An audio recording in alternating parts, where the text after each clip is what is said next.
Na campanha, Lula prometeu colocar o pobre no orçamento. Ele só não avisou que era na parte da arrecadação de imposto. E eu vou explicar para vocês aqui o que é a tal defasagem do salário mínimo perante o pagamento de imposto de renda. Algo, inclusive, que está incomodando muito Lula e o PT. Tanto é que eles já acionaram toda a militância digital deles e até as agências de checagem para tentar dizer que isso é uma fake news. E eu vou mostrar para vocês, com toda a transparência, a realidade, até para que vocês possam esfregar ela na cara de quem disser o contrário. Vocês vão ouvir muito no noticiário nesses dias agora sobre a chamada defasagem com relação ao salário mínimo e ao imposto de renda. E eu vou explicar para vocês o que é isso. Primeiro, uma coisa que é muito básica, que é importante todos nós lembrarmos. O governo brasileiro coloca um ponto de corte, um limite para aquelas pessoas que recebem menos, as pessoas mais pobres, dizendo que elas não têm renda o suficiente para pagar o imposto de renda. Então vamos lá, a pessoa que recebe menos não paga o IR. E o X da questão está: quantos salários mínimos a pessoa precisa receber para começar a pagar imposto de renda? Esta é a pergunta e aqui que se explica a chamada defasagem. Quando Lula assumiu, no seu primeiro governo, lá atrás, em 2003, o cidadão brasileiro que começasse a receber mais do que 4,5 salários mínimos passava a pagar o IR. No final do governo Lula, veja a defasagem, veja a mudança. A pessoa que começou a receber 2,8 salários mínimos já estava pagando imposto de renda. Ou seja, o mais pobre, nós não estamos falando aqui em valor numeral, estamos falando aqui em potencial de pagar, daquelas pessoas que estão recebendo ali o salário. As pessoas mais pobres começaram a pagar imposto.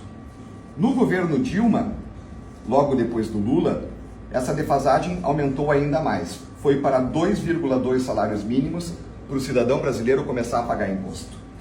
No governo Bolsonaro também houve defasagem. Foi de 1,9 para 1,6.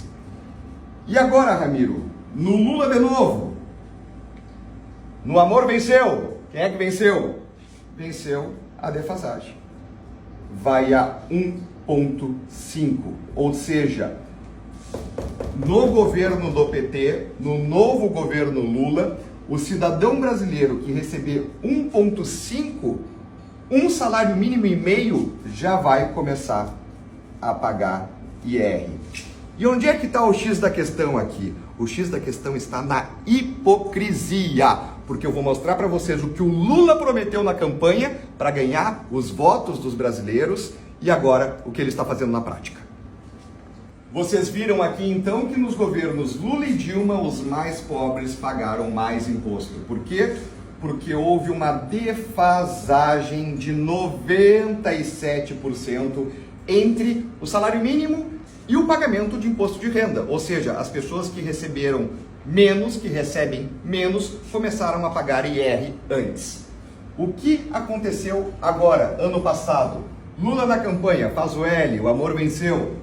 Lula na campanha prometeu, primeiro, aumentar o salário mínimo para R$ 1.320. Hoje está em 1.302. Segundo, ele prometeu que o cidadão brasileiro que recebesse até R$ 5.000 de salário seria isento do imposto de renda, não precisaria pagar imposto de renda. Ele fez isso, a promessa, porque se isto aqui fosse cumprido, iria para patamar de 3,78 salários mínimos para começar a pagar o imposto de renda. Lembrando que lá no início do governo Lula, no primeiro governo Lula, era 4,5 salários mínimos para pagar o imposto de renda. Só que este aqui é o Lula na campanha, esse aqui é o faz o L. A realidade é outra.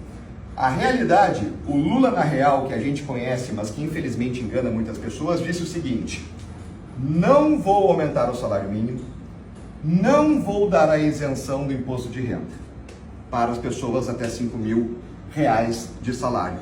Por que eles disseram que não vão fazer isso? eles alegaram o tal do princípio da anterioridade, um princípio constitucional da anterioridade, dizendo que eles não podem, no primeiro ano de governo deles, fazer isto aqui.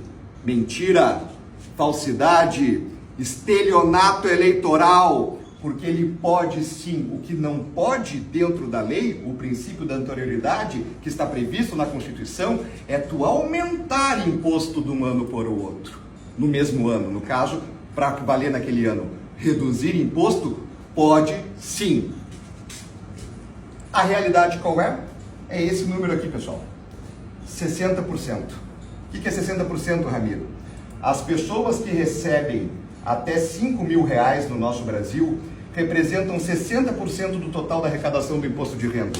Ou seja, é uma coisa óbvia. Matemática, como eu sempre digo, matemática não tem ideologia.